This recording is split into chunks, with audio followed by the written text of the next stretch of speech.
Bienvenidos a un nuevo episodio de Desde el Suelo. Hoy con una nueva temática en particular que es la conservación de forraje, más específicamente lo que es el ensilaje. Mi nombre es Juan Ignacio Herrera, soy jefe de producto para conservación en post cosecha de Rizobacter y me acompaña Fernando Clemente, especialista en conservación de forraje y además generador de demanda de la línea. Fer, me gustaría que le definas a todos qué es el ensilaje. Bien, primero Juan, tengo que tener en cuenta que el ensilaje es un proceso de conservación. ¿Cómo se da esa conservación? Se da a través de una fermentación principalmente láctica. Y para que se dé esa fermentación láctica tiene que ser en ausencia de oxígeno. O sea, tenemos que poner el material en un medio anaerobiótico, o sea, sin presencia de oxígeno. ¿Bien? A través de esa fermentación podemos mantener el material sin que se introduzca ni oxígeno ni humedad a lo largo del tiempo.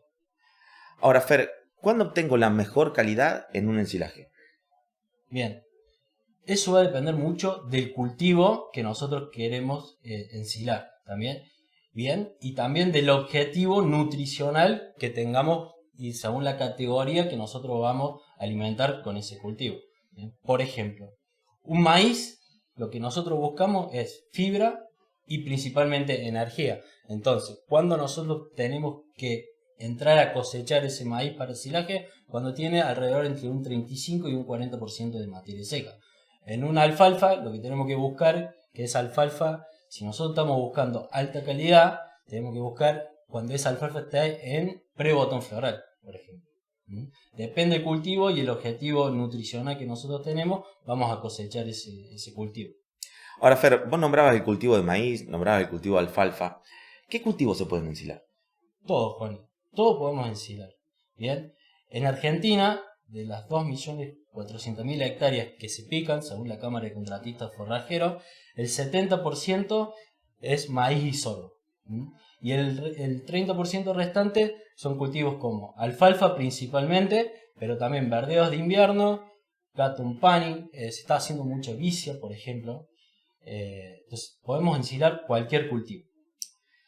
Bien, Fer, cuando hablamos de ensilaje, ¿qué rol cumple hoy en día en la producción ganadera el ensilaje? Bien, cumple un rol muy importante. Por ejemplo, Juan, y te cuento. Desde hace 12 años, las hectáreas eran alrededor entre 800.000 hectáreas. Hoy se pican 2.400.000. Se ha tomado mucha fuerza. ¿Por qué principalmente? Porque los sistemas se han intensificado. O sea, por ejemplo, las vacas en los tambos se encierran. Ya las vacas no están a campo y nosotros tenemos que generar el alimento para esos animales. ¿Bien? Y aparte, el ensilaje es un alimento de alta calidad que me aporta, según el cultivo que yo ensile, puede ser energía o proteína, pero principalmente fibra, y fibra de alta calidad, que le va a permitir al animal sobre todo mantener un bienestar ruminal, que eso hace que el animal sea un animal sano y que pueda rumiar y pueda generar producción. Queda claro que la tendencia al uso de ensilaje aumenta y de que está cada vez teniendo un rol más protagónico en la producción ganadera. Ahora, ¿qué pasos tenemos que tener en cuenta para lograr un buen ensilaje? Bien, mira Juan, si vos a todo el mundo le preguntás un ensilaje, se le viene a la cabeza la máquina entrando al cultivo, pero no, esto empieza mucho antes, empieza con una planificación. Primero, como venimos hablando, es qué animales o qué categoría nosotros vamos a alimentar, qué cantidad de animales y por cuánto tiempo vamos a alimentar con ese alimento. Entonces, con eso planificamos la cantidad de alimento y la calidad objetivo que yo quiero obtener.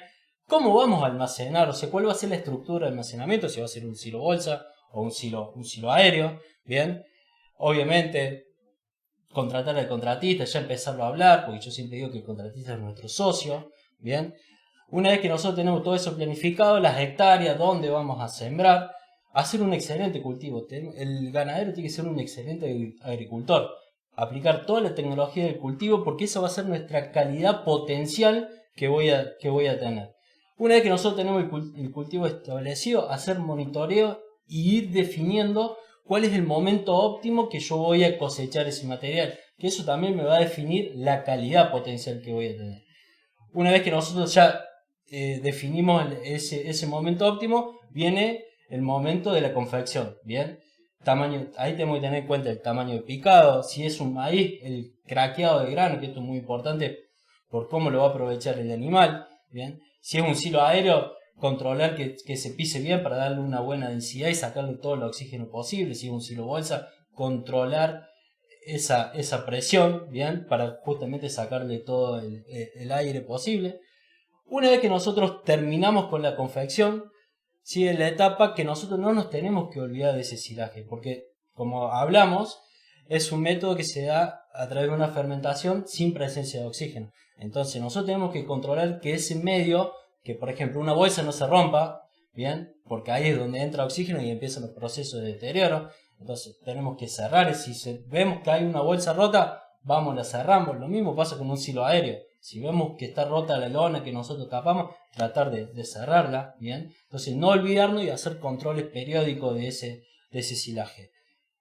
La etapa de extracción y suministro tenemos que ser lo más prolijo posible. Siempre nosotros decimos que el silo debería quedar una pared, ¿bien? ¿Para qué? Para no romper con esa densidad y no generar autopistas para la entrada de oxígeno. Entonces que ese silo no entre oxígeno y se deteriore muy rápido, ¿bien? Que ahí es muy importante el uso de ciertos inoculantes para mantener la calidad, que después vamos a hablar en los próximos episodios, mantener la calidad de ese alimento a lo largo del tiempo, ¿bien?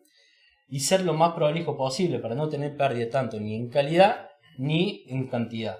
Y cuando se lo damos a ese alimento a nuestros animales, ser lo más prolijo posible para que no darle la chance a esos animales que puedan elegir, por ejemplo en un silaje de maíz, que sea todo bien parejito, el grano bien craqueado, cosa que el animal no pueda elegir, es decir, como solamente grano y dejo la fibra. Entonces esas son las cosas importantes. Y la siguiente etapa, que nosotros la estamos trabajando mucho, son las auditorías. Controlar, medir qué es lo que hicimos, qué es lo que pasó, para luego en la campaña siguiente poder hacer una replanificación y corregir errores, para siempre estar tratando de mejorar la confección del silaje y la calidad de ese silaje. Es fundamental saber que lo que no se mide no se mejora. Tal cual. Y también que, como sabemos, la calidad óptima del cultivo que vamos a ensilar sea en el momento de la cosecha. Y que desde ahí el proceso son pérdidas. Pérdidas en mayor o menor medida.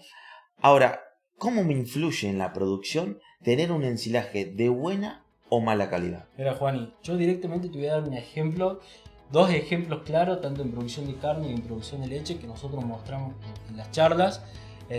Ponemos en un programa de nutrición para carne, por ejemplo, un novillo, si solamente le damos de comer un silaje de mala calidad versus un silaje de buena calidad, estamos perdiendo de ganar 500 gramos de peso por día, ¿no? Y si eso lo pasamos a producción de leche, mantenemos la misma dieta y solamente le cambiamos la calidad de ese silaje, principalmente el silaje de maíz, tenemos un diferencial entre de mala calidad a buena calidad de 4 litros por vaca por día. Fer, te agradezco mucho los datos, le agradecemos a todos por participar y escucharnos y los invitamos a que nos sigan tanto en YouTube como en Spotify.